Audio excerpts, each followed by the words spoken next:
world's worst fears coming true. China profiting from the pandemic. As global economy sinks and sinks, China is opening for mega business. China eyes billions from the corona crisis, eyeing global emergency demand from the world. China opens factories, eases its own lockdown. World shuts down, but China sees profit. And the angry world now wants China to pay. It's actually incredible, and this is not our opinion. This is based on facts. China is all set to make billions of dollars in profits directly from the coronavirus crisis. This is not based on any prejudice, because as the global economy sinks, as businesses are shutting down the world over or have already shut down, China is easing its anti-disease protocols, opening up its businesses, converting its factories into export units, and getting all set to profit big time from the pandemic. Just this morning, there was a big stock market and industry indicator which said China's manufacturing sector has belied all expectations and performed really well in March. It's a huge warning sign to the rest of the world. Please join me in welcoming Pony Ma. This is Pony Ma, China's richest man with a net worth of nearly $45 billion. Founder of online giant Tencent, earlier this year, he announced a series of health technology ventures aimed at diagnosing and developing a vaccine for the coronavirus. And this is Zhong Huizhuan, chief of China's drug maker Hansoh Pharmaceutical. Her net worth has increased by at least $2.2 billion since the corona crisis began. Just two names among China's 10 richest persons who've reportedly gained nearly $14.5 billion over just a week in March, with Forbes reporting over half their net worth spikes has been from healthcare. Businesses will obviously look for profit, even in a crisis. There's nothing wrong with that. But China's industries are being fueled by a much more aggressive profiteering intent, possibly at the expense of transparently and cooperatively helping the world fight the virus itself. The latest data from China confirms the country's priority for profits. This week, confirming Beijing's focus on industrial activity, China has revealed manufacturing activity expanded in March, belying all expectations of a slump. After an abrupt fall in January and February as the crisis grew, the Purchasing Managers Index, or PMI, a national indicator of economic activity in Chinese manufacturing, has bounced back big in March. With antiviral measures being eased across the country, businesses are ramping up and being encouraged to book profits from around the world. Chinese companies are now cashing in on the export of COVID-19 test kits to several countries, despite reports of the tests being defective. Chinese sweatshops have turned overnight into face mask factories. Big Chinese conglomerates are now on the hunt for distressed business assets around the world, which will make them even more powerful. Chinese firms are accelerating the manufacture of ventilators. And remember that while the cargo business is down globally, China's own is up and running.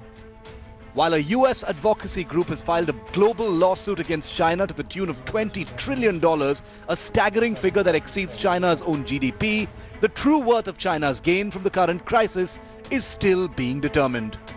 Bureau Report, India Today. And I want to get you a couple of international voices, because I want you to know that this is not just our opinion. This is an international sense that people have as far as China is concerned. Arslan Hidayat is a Chinese Uyghur activist who lives in Australia. He joins me live. Arslan, welcome. What do you think of how China is profiting from the pandemic? Is there an exaggeration there, or is this really happening in your view? I would say that it is profiting in a way that it is trying to show the world that they are leading the fight against the pandemic. And you may have heard the propaganda where they're saying, well, it hasn't necessarily come from China.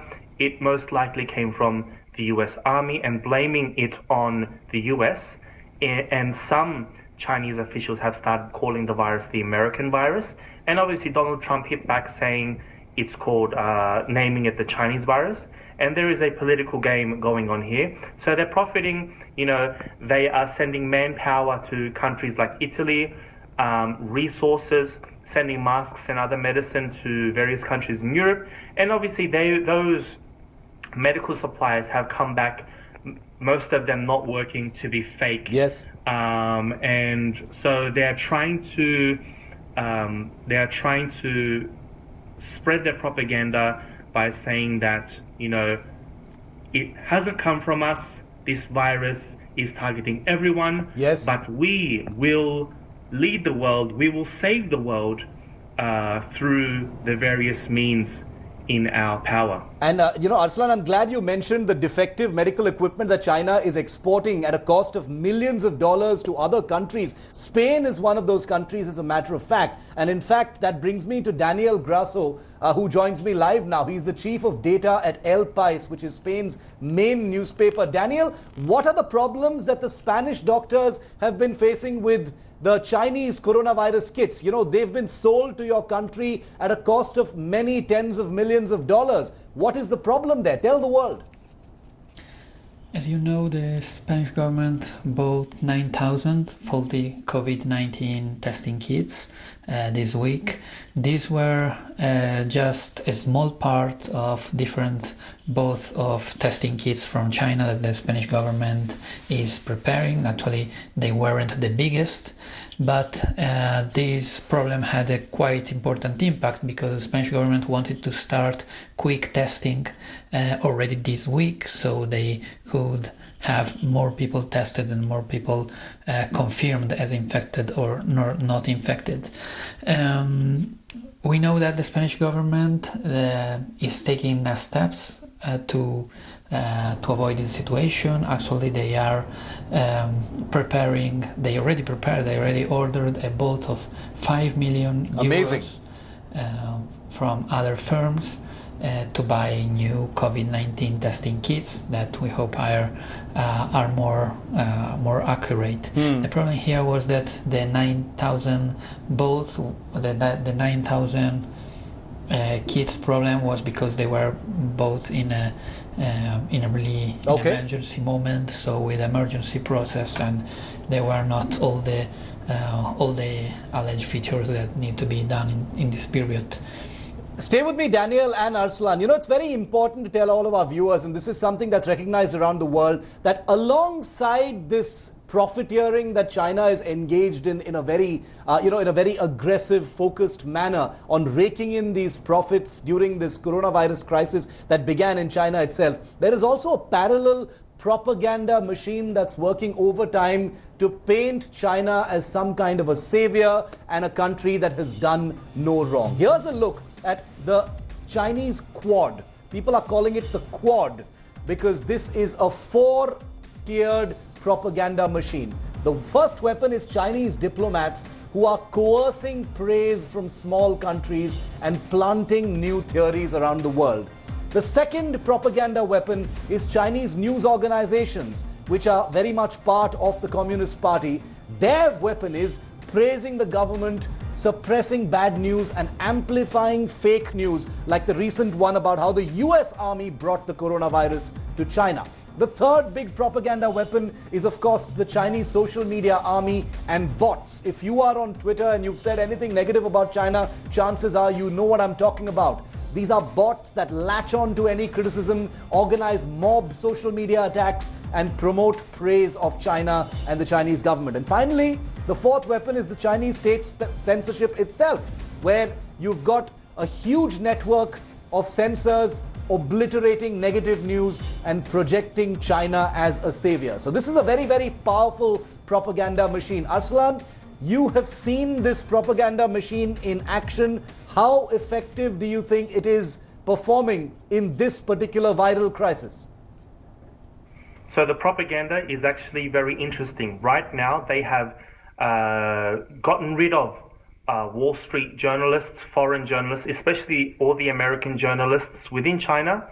We are expecting a second wave of this virus to break out, but this time they will blame it on foreigners coming into China, because China in their Chinese state-run media are saying that life has returned to normal. People have gone back to work.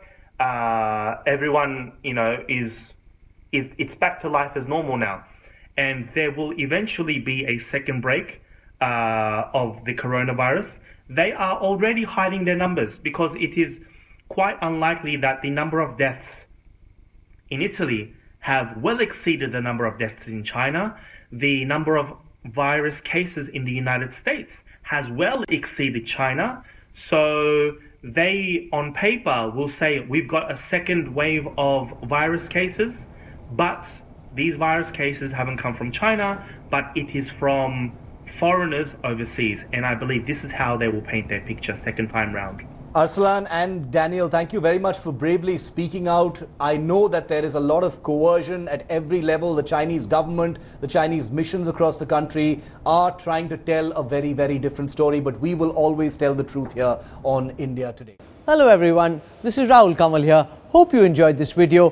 For the latest news and analysis, like and subscribe the India Today YouTube channel and don't forget to press the bell icon to stay updated.